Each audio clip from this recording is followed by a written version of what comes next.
He exposed the terrifying ambush on our National Guard members, a brazen attack in Washington, D.C. What was the real motive behind it? The gunman is in custody, but what's being hidden about this violent act? You're about to see the shocking details unfold.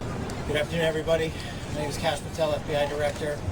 We're here to brief you on the tragic events that happened today at approximately 2:15 local time in Washington, D.C., where two of our brave members of the National Guard and the Department of War were brazenly attacked in a horrendous act of violence. They were shot. They're in critical condition.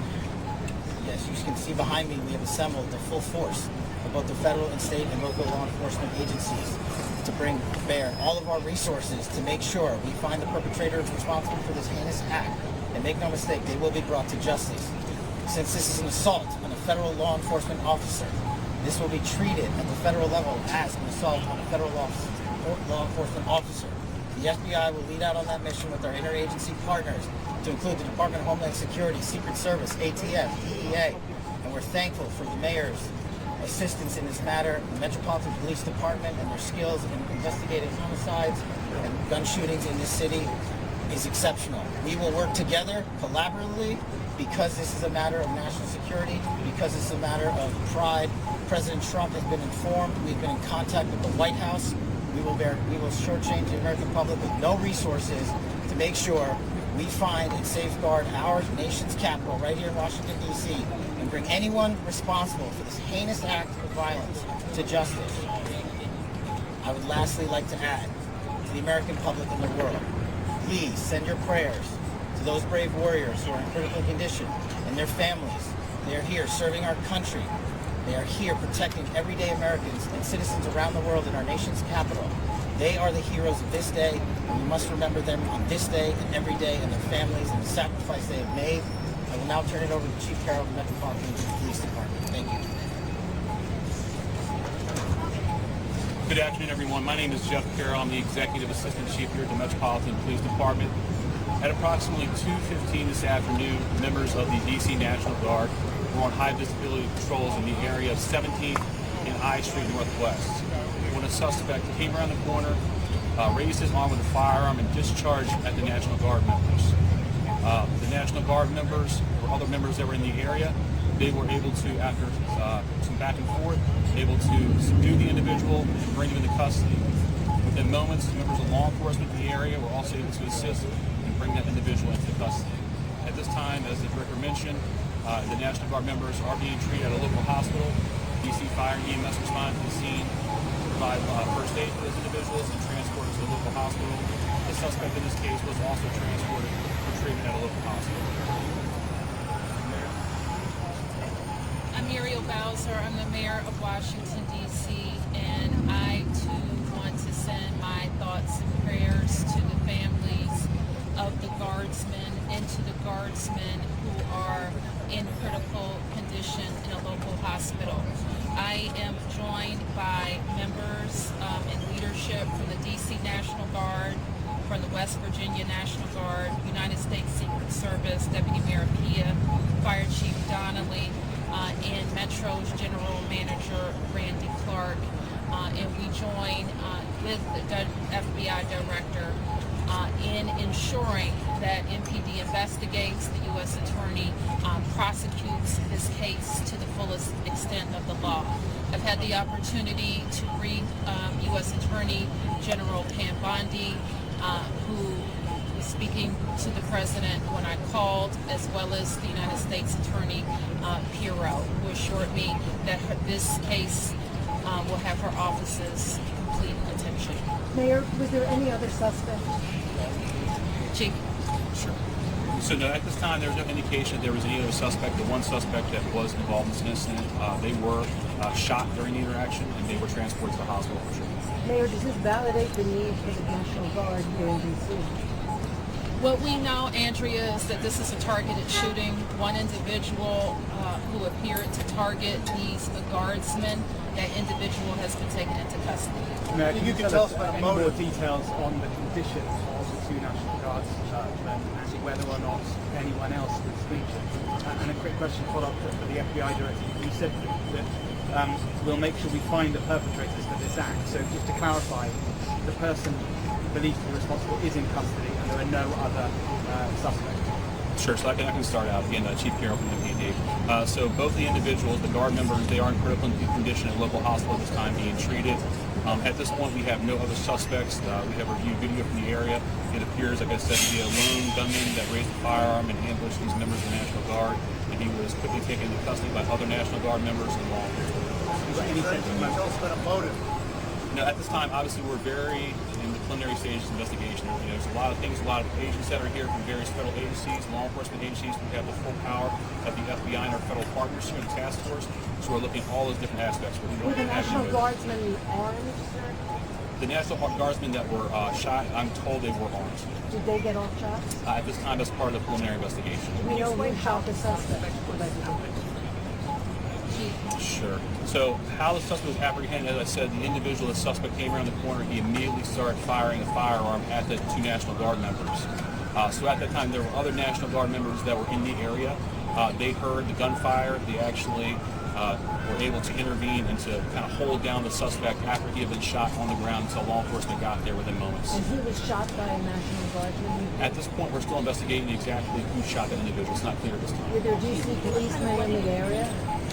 We don't know what kind of weapon. There was DC police. It happened right in front of the Metro, although there was no indication that the perpetrator was on the Metro. So there's Metro Transit Police in the area, and obviously being on 17th Street by the White House, Uniformed Division Secret Service were in the immediate area as Do you know well. what kind of weapon the alleged perpetrator used? We do not know at this time. Still We're going to be able to take a law couple more. enforcement has been able to question the suspect, or is his condition so severe that you haven't been able to have a conversation? Sure. And so as I said, we're very preliminary in the investigation, so we're looking to all aspects of who the individual is, his connections. At this time, he's still in the hospital receiving treatment. And I would just like, hang on.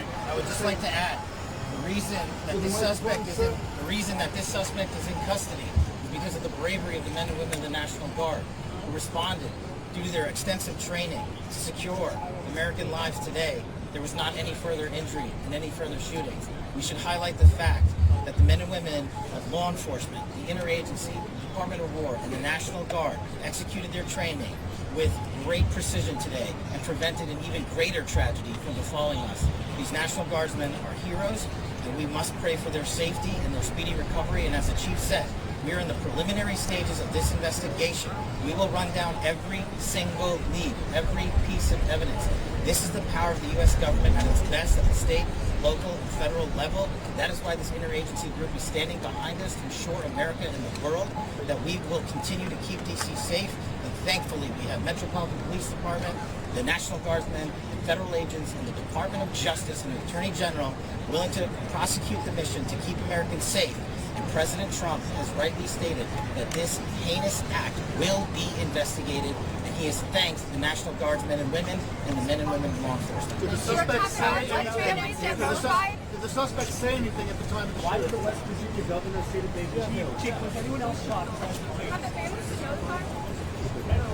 What you just witnessed was a heartbreaking update on a violent and targeted attack on two National Guard members in Washington, D.C. The FBI Director, Kash Patel, and the Metropolitan Police Department provided critical information, but as we dig deeper, the real questions remain unanswered. We've been told that the suspect is in custody, that the attack was random and unprovoked, and that the victims are now in critical condition. But when you peel back the layers of this incident, a more complex and troubling story emerges, and it's clear that the public deserves full transparency. Let's break this down. At 2:15 p.m. today, two brave members of the National Guard were ambushed during a high-visibility patrol near 17th and I Street Northwest. The gunman fired on the guardsmen without warning. The attack was quick, but what's more disturbing is how rapidly the suspect was subdued. National Guard members, backed by nearby law enforcement, were able to apprehend the gunman almost immediately. The suspect is now in custody. But what are we not being told? Why was this lone gunman targeting the National Guard? And how did he come to be in that location at that precise moment? The speed with which the authorities responded is commendable. There's no doubt about that. The law enforcement agencies involved, from the Metropolitan Police Department to the FBI and Homeland Security, acted swiftly and with great coordination. But here's where the plot thickens. We are being told this was a lone gunman attack, yet we don't know the true motive behind it, nor do we know the exact weapon used. The FBI, who who is now leading the investigation, claims the situation is still in the early stages, but that doesn't explain why we don't have more clarity on what exactly happened. What's really going on here? This is about more than just one attack. It's about the larger systemic issue that continues to plague us. The failure of certain institutions to protect those who serve our country. The National Guard members are supposed to be the ones who keep us safe. Yet here they are, being attacked on our own soil. And it's not just the guardsmen who are suffering, the American public is too. When an attack like this occurs on our soil, it doesn't just shake the victims and their families, it shakes the trust we place in the systems that are supposed to protect us. There's also something deeply disturbing about the way we're being asked to view this incident. The authorities are quick to call this a random attack and assure the public that everything is under control. But how much of this is really about protecting the truth? How much are we being kept in the dark about the larger forces at play? We know the FBI is involved, but what role did federal, state, and local authorities play in allowing this incident to happen in the first place? And why does it feel like we're being fed a narrative that doesn't fully align with the evidence? These are the questions we need answered. We also have to think about the emotional impact here. 2 members of the National Guard were attacked while serving their country, and now their lives are in the balance. This isn't just a statistic. It's a devastating reminder that those who protect us are also at risk. The emotions are raw. We're angry that this happened. We're empathetic for the victims and their families, and we're driven by an urgent need to ensure this doesn't happen again. The American people should be able to rely on the justice system to seek answers. But as we've seen time and time again, those in power often protect each other while the victims are left to suffer. It's time for that to change. Let's take a step back and look at the bigger picture. We've been told that President Trump has been informed of this attack and that the investigation is proceeding with the full attention of the US government. But the real question is, why does it feel like every investigation into incidents like this is met with more stonewalling and less transparency? The power structures that run our government often work to protect themselves and those with power, leaving the victims and the public in the dark. We cannot afford to let that continue. The reality is this attack is a symptom of a much larger issue in our society. The violence and threats against our National Guard, law enforcement, and other public servants are increasing, and the institutions that are supposed to keep us safe are failing us. The lack of transparency, the political games being played, and the refusal to hold those in power accountable are making this situation worse. The victims are not just the guardsmen, but every American citizen who relies on these systems to provide safety and security. As we continue to investigate this attack, we must demand that our government works in the best interest of the American people. It's time for accountability. It's time to demand the truth about what happened, why it happened, and who is really responsible. No one is above the law. Not the gunman, not the institutions that failed to protect our guardsmen, and certainly not those who think they can get away with violence without consequences. This is the moment when we must stand together and push for the truth. We must ensure that the people who serve our country, protect our streets, and keep us safe are given the respect and support they deserve. The National Guard, law enforcement, and all our public servants are heroes. We cannot allow their sacrifices to be in vain. The system may be broken, but we still have the power to demand change. Now is the time to speak out, to hold our leaders accountable, and to push for transparency in every investigation. We must be vigilant, and we must be loud. We can't afford to be complacent. Share this video, spread the truth, and stay engaged. This is how we can make sure that justice is served, not just for the victims of this attack, but for every American who relies on the safety and security of our nation. Share this video, subscribe for more updates, and stay loud, because the truth cannot be silenced.